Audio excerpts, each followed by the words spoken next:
Gustavo, tenemos la ayuda federal, que ya dice el secretario de Hacienda que los 600 pesitos empezaron a salir para muchos boricuas, pero lo que salió a relucir de un posible aumento de 2.5 centavos en el costo de energía, como que una de cal y una de arena, es que dice el refrán boricua. Pues mira, sí, yo empecé, nuevamente un placer saludarles y ¿verdad? Deseándoles lo mejor en este 2021. Igual. Y yo comencé el año con un cierto nivel de como un optimismo cauteloso.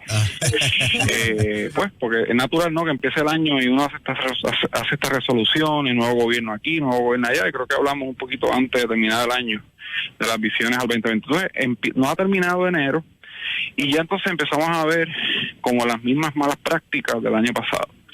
Como tú bien señalas, Juan Carlos, el tema de el aumento sorpresivo ayer de la autoridad vía el negociador de energía, que ahorita explico cómo es la mecánica si no da tiempo, imponiendo un aumento de Navidad. Yo le llamo el aguinaldo navideño de energía eléctrica a la autoridad. El mismo día que la gente se anuncia que empieza a llegar el dinero federal de estímulo. Y envía un mal mensaje, no creo que es el comienzo que la gente quiere tener. El anuncio de ese aumento de marzo en adelante posiblemente lo dan como que está planchado, aprobado, aunque no lo han anunciado oficialmente. Ya sí estamos pagando a la factura el 0.8 centavos, que tampoco lo sabíamos, pero que lo tenemos en la factura. Y el detalle, Gustavo, que a mí me parece una falta de respeto al país, porque si el barril de petróleo había bajado a como bajó y la autoridad en el cómputo de la factura lo mantuvo en 100 o más, ya estaban haciendo algo que nunca ese beneficio pasó al pueblo, y estaban haciendo algo que se supone que no hicieran. Sí, y por eso creo que es importante que un poco entienda ¿verdad? Cómo funciona eso. La autoridad, lo que ellos alegan es que hay una fórmula que se llaman el ajuste por combustible, que básicamente lleva desde que la autoridad se creó en los 48. Esa fórmula dice que cuando sube el petróleo, se sube el costo de energía, se le pasa al consumidor esa subida. Cuando el petróleo baja, se supone que se ajuste, lo que se llaman ajuste por combustible, que es el insumo de producción más grande que tiene la energía eléctrica. ¿Qué pasa? Como tú bien dices, Juan Carlos, el petróleo cae a negativo 10. Pero ¿qué pasa? Ese aumento no se transmitió de manera eficiente hacia abajo, ¿ok? Ahora el petróleo empieza a hacer un aguaje que va a subir, y la autoridad viene y le impone eso. ¿Por qué hace eso? Primero, porque la autoridad está en quiebra. La autoridad la quebró el mismo gobierno, lo hemos hablado aquí. Los dos partidos la quebraron. La autoridad está buscando recursos de todos lados porque no tiene, está en una insolvencia.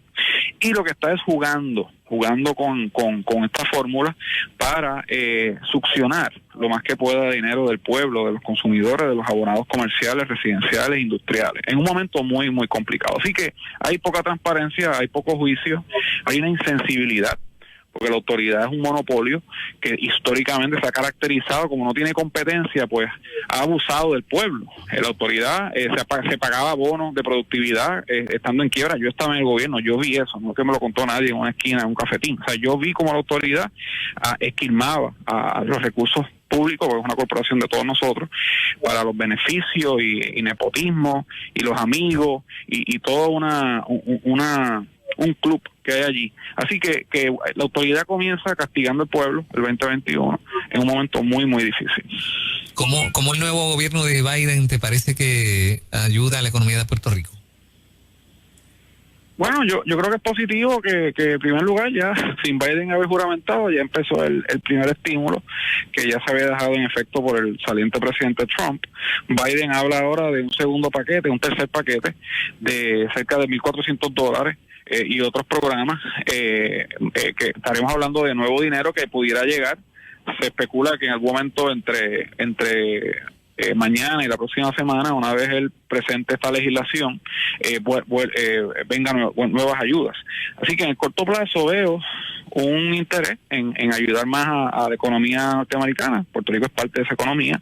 El tema de la vacunación, él ha prometido 100 millones de vacunas, ¿verdad? De vacunaciones en Estados Unidos. Puerto Rico entra en ese proceso acelerado, y yo creo que hay un mensaje de unificación. O sea, yo creo que hay un cambio en la narrativa divisiva, belicosa hacia el público en general. Y yo creo que todos esos elementos deben ser positivos para la economía norteamericana, el mundo y Puerto Rico. Gustavo, hola, feliz año, un abrazo. Hey, Moraima, igual. Te tengo una pregunta. Antes de la pandemia, entiendo yo que había una tendencia de crecimiento a nivel de economía en Estados Unidos antes de la pandemia, ¿verdad? Para nosotros se espera lo mismo ahora con estas ayudas que vienen del huracán María, porque vienen unas ayudas grandes por ahí que estaban pendientes, entre otras que se unen. ¿Se espera que haya, aunque sea una tendencia de crecimiento? Mira, yo creo, Moraima, que sí, es positivo, vuelvo y digo, y el tema de la autoridad es un tema que quiero verlo como algo aislado, ¿no? Pero que no deja de ser importante. Y todos estos estímulos ayudan. Uh-huh. Ahora, no y cambian la tendencia, que aquí importante es hablar de lo que tú dices, tendencia. Los economistas usamos las tendencias porque una tendencia negativa no es buena. Uh-huh. Y desde la pandemia toda la tendencia ha sido negativa. Las ayudas nivelan la tendencia y la convierten en positiva. ¿Cuán positiva? Es prematuro, no es que es una tendencia de doble dígito, pero frena la caída. O sea, tú inyectas liquidez al sistema, la gente tiene poder adquisitivo vía, ¿verdad?, el estímulo federal, y eso activa consumo, tiene un impacto multiplicador. Pero esas ayudas no son recurrentes. Uh-huh. Así que lo que he planteado es, y lo hemos discutido antes, que en paralelo el gobierno de Puerto Rico tiene que aprovechar esa ventana de oportunidad de estas ayudas federales para poder entonces hacer las reformas que le van a permitir a la economía crecer. ¿Cuáles son esas reformas? Bajar el costo de energía, no subirlo. Mejorar los permisos para que si mañana Juan Carlos quiere montar una tienda del Inverse ahí en su casa, en la esquina de la casa, no le toma un año sacar el permiso. Mejorar el clima de negocio, bajar las contribuciones, que implica bajar el gasto público para que Moraima y Fernando y Juan Carlos tengan dinero, para que ese dinero en manos de ustedes multiplique más que la mano del gobierno. Así que eso es lo que nos va a dar crecimiento a largo plazo, salir de la quiebra. Pero si la gente piensa que vamos a estar aquí cada 3 o 4 meses, un cheque de Biden, un cheque de quien sea, no va, esa mentalidad no nos va a sacar de la crisis. Ayuda a corto plazo debe ser una zapata para construir a mediano y largo plazo con nuestros propios recursos. Te pregunto, Gustavo, tengo entendido que ahora en febrero, no sé si es el día 4, la Junta de Control Fiscal toma algunas decisiones importantes. La expectativa de lo que pueda pasar en febrero con una Junta reconfigurada y que tenga un impacto sobre nuestra economía. ¿Qué comentario tienes? Sí, y Moraima, y lo tomo ahora, Juan Carlos, tu pregunta. El tema de las ayudas está teniendo un problema. En el fin de semana salió que se buscan 300 personas para recoger tomates. Exacto. En Santa Isabel. O sea, en la medida en que la gente ve ayuda, no quieren. Habiendo oportunidad de trabajo, no quieren trabajar. Wow. Entonces, el tomate de Santa Isabel, es una finca que lleva allí como 30 años, me enteré, hablé con el secretario de Agricultura, de hecho, es de los mejores tomates del mundo. ¿Cómo tú armonizas la ayuda con que no desaliente el trabajo? Así que por eso no quería dejar ese pensamiento sin aterrizar, sí, porque es un emblema, ¿no?, de este debate, ¿no?, de las ayudas versus irnos a trabajar. Y Juan Carlos, con respecto a lo de la autoridad, la Junta Fiscal, claramente vino una fecha importante, creo que es febrero 10. Voy a validarle, te envío un mensaje de texto, donde la Junta va a presentar una moción. Recuerda que esto es una corte de quiebra, ¿no?, es una juez de quiebra, que va a decidir el futuro de ustedes tres, el mío y el de toda la gente que nos está escuchando y el del país. Donde la Junta va a decir que es el síndico del gobierno, ¿okay? En una quiebra tiene que haber un síndico, en este caso la Junta actúa como síndico, y le dice a la juez, mire juez, esto quebró, y esta gente, siendo nosotros el pueblo, el gobierno, y el gobierno puede pagarle, en vez de los 4 billones que pagaba antes, puede pagar $1 billón anuales en principal interés. Y ahí entonces la juez tiene que escuchar a los acreedores, y los acreedores dicen, oye, pero a esta gente yo le presté tanto, ¿y por qué usted me va a cortar ahora un 70%? Bueno, juez, porque la Junta va a decir, juez, esta gente no puede pagar. Esta gente tiene las pandemias, el terremoto, los huracanes, y esta gente, para que tenga futuro, puede pagar $1 billón anuales, de los 4 que pagaba antes. Y ahí la juez, Juan Carlos, va a tener que tomar una decisión. Y si la decisión es estipulado, vamos a hacer el ejemplo, pueden pagar $1 billón, que es un número bastante cercano, de hecho, a lo que se va a plantear. La juez entonces puede decir, que no hay problema, da un malletazo, esta es la nueva deuda. Ahí viene algo bien importante, que quiero que se entienda bien. Ahí entonces, ese acuerdo, la legislatura tiene que convertirlo en una ley, porque ahí si tú tienes un bono de la Autoridad de Energía Eléctrica, o un bono del gobierno de Puerto Rico, o de la Autoridad de Carretera, toda la deuda que está emitida, el bono te va a dar un bono nuevo que va a reflejar esa reducción, y es la reestructuración famosa de la deuda. Y ahí la legislatura aparentemente pudiera echarse para atrás. Si la legislatura se echa para atrás, buscando politiquear con esto, y salir como los defensores del gobierno y de la gente, ahí entonces la juez puede desactivar la quiebra. ¿Qué implica desactivar la quiebra? Que nos deja desprovistos, y los acreedores entonces irían al tribunal a buscar su acreencia vía ¿verdad? La ruta legal, y eso será un escenario bien desastroso para Puerto Rico. Okay. Porque todo esto llevamos 4 años y lo que buscamos es, bajo ese marco legal de la quiebra, reducir, pero me entero en estos días, no sabía el tecnicismo legal, que la legislatura es parte de la ecuación, y la legislatura lamentablemente continúa en una ruta hostil al proceso. Así que no sé si aclaré el tema, sí, pero es importante que el ciudadano sepa que el 11 de febrero, a partir de ahí, una juez de quiebra tiene en las manos de ella el futuro de los 3.1 millones de puertorriqueños que vivimos aquí. ¿Estimas que hay ánimo político, siendo los dos partidos tradicionales más fuertes, viendo cómo han sangrado sus electores, donde ambos partidos ahora tienen menos de 400,000 votos en un proceso electoral, tengan una actitud de sacar pecho para enfrentar a la Junta de Control Fiscal, que ocurra lo que tú como economista ves como una posibilidad, que es que la Junta entonces deja al descubierta la protección y vengan las demandas de parte de los acreedores? El resultado final de eso también puede ser un tremendo desastre político para la legislatura actual. Sí, lo es, y yo quisiera pensar que en algún momento esa legislatura, que como tú bien dices, Juan Carlos, tiene un arco iris de una diversidad de grupos, ideologías políticas ahí dentro, se salgan de su microcosmo. O sea, yo quiero que el pueblo entienda que los políticos actúan en un microcosmo, en una abstracción, donde lo que están mirando es la reelección. Todo el mundo que juramentó ahí hace 1 o 2 semanas atrás, lo que busca es cómo ser reelecto en 4 años. O sea, no hay una visión, y quizás uno que otro sí lo haga, pero yo trabajé allí y tengo amigos ahí todavía. Y la visión es, Juan Carlos, ¿cómo salgo reelecto? Entonces, hay todos los días se levantan a ver qué acciones toman, que suenen bonitas, populistas, simpáticas, buscando ese voto. Entonces, esta decisión es una decisión que a corto plazo puede ser dolorosa, aunque nos recorten el 70% de la deuda, hay que pagar. Entonces, le hemos cogido el gusto a no pagar, y puede haber una tentación a no pagar, para entonces decirle, mira, yo no quise pagar, realmente aquí hay que cortarlo a cero, y venderle políticamente al país que ellos hicieron los defensores, aunque el tiro nos salga por la culata. Y ahí es que está, y ahí es que la ciudadanía tiene que exigirle a esos legisladores que estamos dispuestos a asumir el sacrificio de corto plazo, pensando en que podemos salir más adelante, ¿no? Si las cosas se hacen bien. Pero esa decisión yo creo que es la más importante. Nadie habla de ella, excepto, ¿verdad?, en este foro y en algunos otros lugares. Pero creo que ustedes hacen un gran servicio para que el pueblo entienda hacia dónde vamos, que es una decisión de pueblo complicada que va a determinar el futuro de nosotros en los próximos 20 años. Este optimismo cauteloso que tú describes, que me identifico mucho con esta frase que tú utilizas, porque pues Pierluisi dice que en marzo regresan las clases presenciales, eso crea mucha confianza. El anuncio de la llegada de la vacuna ha creado un optimismo tremendo, un ambiente como que de esperanza en el pueblo.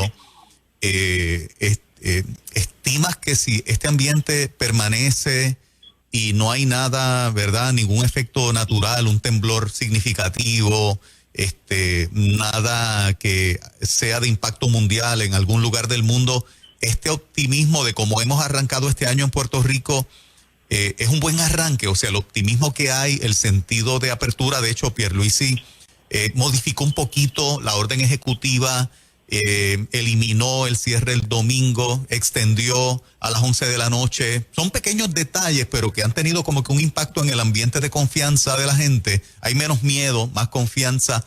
¿Piensas que si estos elementos continúan, este año económicamente puede ser bueno? Bueno, coincido contigo y yo sigo apegado a ese optimismo. No quiero que el público me malinterprete y menos a ustedes. Lo que estoy diciendo es que ese optimismo es bueno en la medida en que lo operacionalicemos con acciones concretas.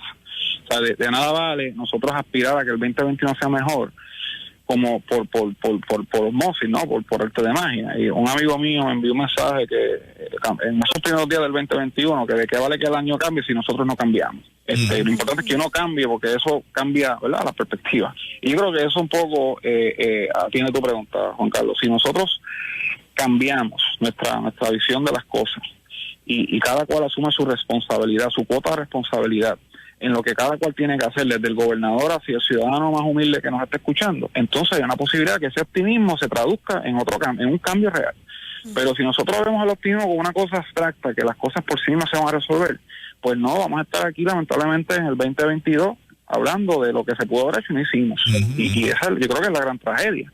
Entonces yo creo que aquí hay que empezar a fiscalizar a esos funcionarios electos, y nosotros también ser parte de ese cambio, ¿no? Y elevar la discusión pública, elevar la discusión ciudadana, volvernos parte, enviar propuestas para que los políticos escuchen, porque la clase política no va a actuar hasta que lo sienta la presión del pueblo.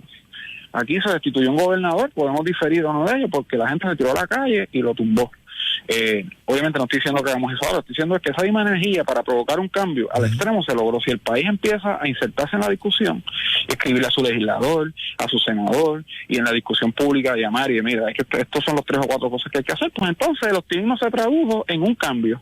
Pero si los políticos siguen en su relajo, llegaron allí pendientes de los carros y los sueldos y los amigos, los contratos, pues seguirá todo esto igual y podrá ir entre las mejores intenciones. Y el gobierno federal puede tener las mejores intenciones y la Junta Fiscal querer sacarnos de la mayor cantidad de deuda, pero si colectivamente, individualmente continúa la indiferencia y que esto sigue igual, pues no va a haber un cambio. Y un poco ese es el llamado que hago siempre, ¿no? Que nos podamos insertar en la discusión y provocar los cambios. ¿Tienes alguna información? Manolo Sidre informa de que identificó con el secretario de Hacienda unos fondos para crear un PPP criollo con miras a ser condonado, igualmente que fue el federal. Al decir que identificó unos fondos con el secretario, tú dices, pues mira, esto es oficial. ¿Tienes alguna información adicional que nos pueda brindar de que sea un buen indicio de lo que se anunció? Sí, yo hablé con Manolo Sidre casualmente en un evento del jueves pasado del grupo de importadores de autos, un foro que hubo en el centro de convenciones, del cual yo participé. Y Manolo, como dije, es un gran ciudadano, es un gran ser humano y empresario. Y ahí, en efecto, lo que dices es correcto, Juan Carlos. Se identificó un dinero, creo que son $200 millones que vienen de un sobrante del año pasado. Porque el gobierno anterior, el agua pasada no mueve molino, pero hay que dejar claro que no ejecutó eficientemente todas estas ayudas. Llega el nuevo gobierno con más energía, llega un secretario que es empresario, que fue empresario y conoce el mundo de negocios y ha reasignado ese paquete. Y más importante aún, y eso sí es bien positivo, tiene un compromiso con la pequeña y mediana empresa, lo he dicho públicamente y me lo dijo a mí en persona. Así que yo creo que Sidre, dentro de toda esta expectativa, Manolo Sidre es una figura que agrega mucho valor y que yo creo que va a ser un gran aliado de la economía de los empresarios. Así que hay un lugar en el DEC, busquen en la página del Departamento de Desarrollo Económico y Comercio. Yo creo que ellos van a habilitar un lugar, un acceso digital a esta información, porque todas las ayudas hay que ponérselas al pequeño y mediano, Juan Carlos, para que pueda sobrevivir lo que queda de este proceso. Yo creo que la segunda mitad va a ser mucho mejor. Según se masifique la vacunación, según vayamos, mira, llevamos 3 o 4 días sin muertos, esa es una noticia positiva por el COVID. Así que yo creo que estamos pasando la última curva de la pandemia y ahora es un poco ver qué recursos hay y mover la aguja y la tendencia, como decía Moraima. Te tengo otra preguntita a esto, Gustavo. ¿Qué sectores, si es que alguno, has visto que ha tenido mayor crecimiento, que se esté recuperando más rápido en la pandemia? Bueno, los autos es un sector que va creciendo muy rápido. los supermercados han tenido mucho crecimiento, o sea, todo el sector de alimentos, los restaurantes que tienen servicio de servicarro, y los que han podido incorporar tecnología para delivery, o sea, toda esta tecnología que hay ya disponible, le está yendo muy bien. Todo lo que es tecnología, todo lo que es ayudar a empresas a montar todas estas plataformas de interacción digital, todo eso va creciendo. El sector de bienes raíces, hay mucho refinanciamiento por las tasas de interés que están históricamente bajas, mucho refi, mucha en el área de contratistas, ¿sabes? Mucha gente mejorando sus hogares, haciendo piscinas, poniendo sus patios, mejorando, así que hay mucho movimiento en el área de los contratistas. Así que hay unos indicios, hoy digo que la economía está gradualmente reaccionando a todos estos estímulos y a lo que va a ser la nueva realidad. Aquí el sector hotelero, el sector turístico y el sector de entretenimiento son los que todavía siguen bien lastimados, y mucho pequeño y mediano negocio que está bien débil, ¿sabes? En muchas industrias. Así que hacia eso hay que dirigir los recursos y las ayudas para que no la crisis no se los lleve, ¿no? Y no provoque quiebras permanentes. No estamos teniendo los turistas, obviamente el movimiento de turistas por lo de la pandemia, pero acá tampoco se está apoyando. Yo vivo en una zona hotelera y da pena, todos están cerrados prácticamente, hay uno solo abierto en esa calle. Y se debe a esto mismo, nosotros mismos no estamos utilizando, el ha no está llegando. Sí, el sector turístico no ha estabilizado porque la cosa es todavía para hacer turismo no está en las mejores condiciones. Así que ayer salió una noticia en esa línea de que del DMO, de Discover Puerto Rico, que es la Organización de Mercadeo de Puerto Rico, que ya los norteamericanos, el turista que viene de allá, empezó a buscar, y Puerto Rico sale como el destino más buscado en Google. Así que eso fue una información que salió ayer, donde ya muchos norteamericanos que llevan un año en el encierro están ya mirando la posibilidad de que la pandemia se va a estabilizar con la vacunación, y que si se normaliza todo, ven a Puerto Rico como el destino preferido para venir. ¿Por qué es eso? Número uno, porque de todos los países en la región, relativamente es donde menos COVID ha habido, comparado a otros destinos. Se sienten seguros en suelo americano.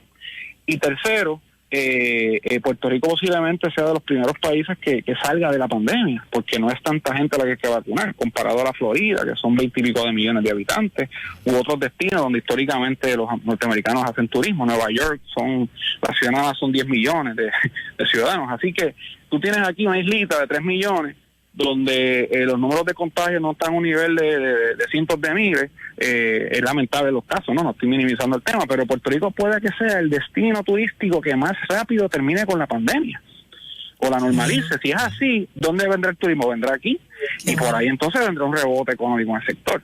Así que vuelvo y digo, hay unos lineamientos positivos, hay que aprovecharlos, organizarnos como sociedad para que el gobierno ejecute la vacunación, mercadeemos el destino, pongamos nuestros restaurantes bonitos, los hoteles se preparen, porque posiblemente en verano tengamos un buen season de turismo de verano, de muchas personas locales y de afuera. Tremendo. Qué bien. Gustavo, gracias por tu tiempo, gracias por compartir tus conocimientos con los oyentes de 97.7. Siempre agradecemos tu disposición de estar con nosotros. A ustedes, siempre es un placer, y vuelvo y digo, creo que el año comenzó un poquito inestable, pero al final creo que pude traer las noticias positivas. Vamos a amarrarnos de eso, vamos a tratar de viabilizar lo que más que podamos, y siempre a tu orden. Me pueden seguir en mi cuenta en Instagram, Gustavo Vélez 2000, ahí estoy subiendo mucho contenido, y bendiciones a ustedes. Vamos a seguir en equipo echando espacio y discutiendo lo que hay que discutir. Me alegro todo con Fernando y Moraima. Sí, gracias, me alegro con todo lo que está ocurriendo contigo, te sigo en Instagram, y de verdad estoy más que contenta por todos los foros donde te estás presentando, te lo mereces, amigo. Un abrazo. Gracias. Bendiciones. Bueno, por ahí se prepara la pastora Marlene Arroyo, está lista para contestar las preguntas difíciles del